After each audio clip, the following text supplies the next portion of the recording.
क्या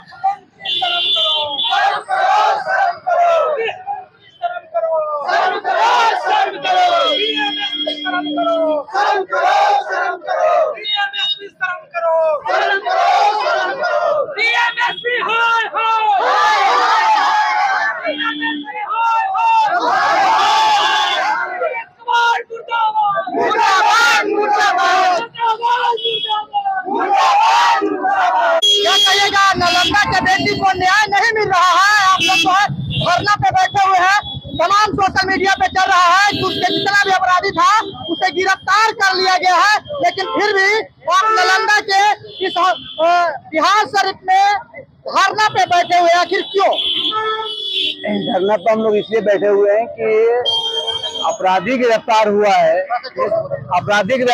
है, दोषी गिरफ्तार नहीं हुआ है।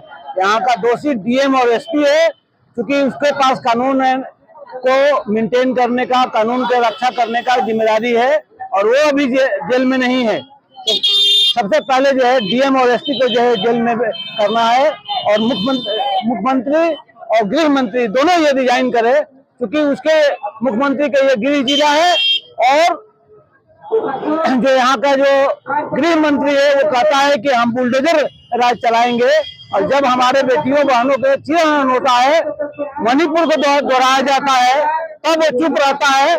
इसलिए हम लोगों की ये मांग है, ये धरना आज शुरुआत है कि जब तक ये गृह मंत्री रिजाइन नहीं करता है, नैतिक जिम्मेदारी नहीं लेता है, और डीएम और एसपी को यहाँ से बर्खास्त नहीं करता है, ये सिर्फ सांकेतिक है। धरना ये आंदोलन में बदलेगा, और ये आंदोलन सिर्फ नालंदा में नहीं, पूरे बिहार में, पूरे देश में आगे बढ़ेगा। क्या कहिएगा, जिस तरह से देखा जा रहा है कि बिहार में अपराध बढ़ रहा है, महिला जो है अब घर से निकलने से डर रही है, और इस स्थिति को कैसे रोका जाएगा? आखिर सरकार विफल हो रहा है, क्यों विफल इसलिए हो रहा है कि किसी को खौफ नहीं है।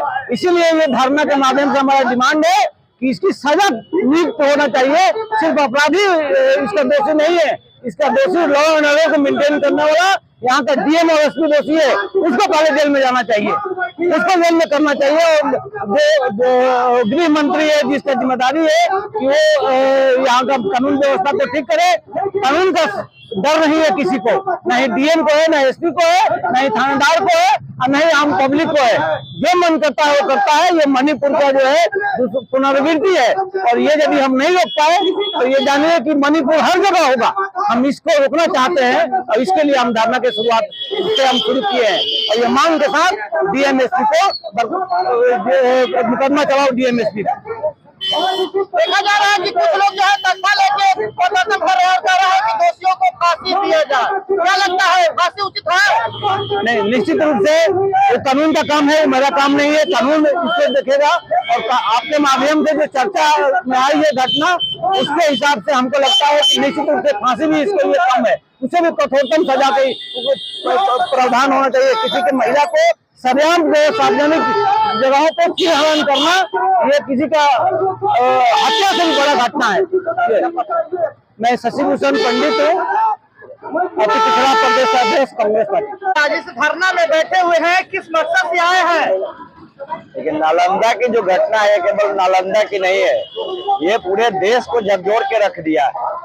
यह मामला जैसे किसी महिला के साथ घर में महिला उत्पीड़न का जब शिकायत होती है तो उस पर भी कार्रवाई होती है, लोग सजग होते हैं। लेकिन यह बातें जो है, ये सड़क की बातें हैं कि किसी महिला को सरेआम सड़क पे जिस तरीके से लज्जा भंग किया गया, वह उनकी आत्महत्या हत्या से भी बड़ी बातें हैं। वह जिंदा रहते हुए भी किसी के सामने आने की हिम्मत नहीं करेगी। यह एक तरह से सामाजिक हत्या कही उस महिला की हुई है, और इसके लिए सीधे तौर पे यहाँ के विधि व्यवस्था जिम्मेवार है, और विधि व्यवस्था के लिए रिस्पॉन्सिबल जिलाधिकारी और एसपी होते हैं। निश्चित तौर पे जिलाधिकारी और एसपी को बर्खास्त किया जाना चाहिए, उन पर कार्रवाई की जानी चाहिए।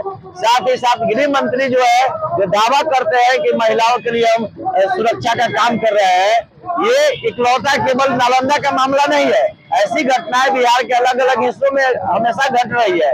महिलाओं के साथ, लड़कियों के साथ बलात्कार की घटनाएं, घरेलू हिंसा से जूझना पड़ता है, लैंगिक भेदभाव है। तो ऐसे दौर में सम्राट चौधरी को भी नैतिक तौर पे इस्तीफा देनी चाहिए।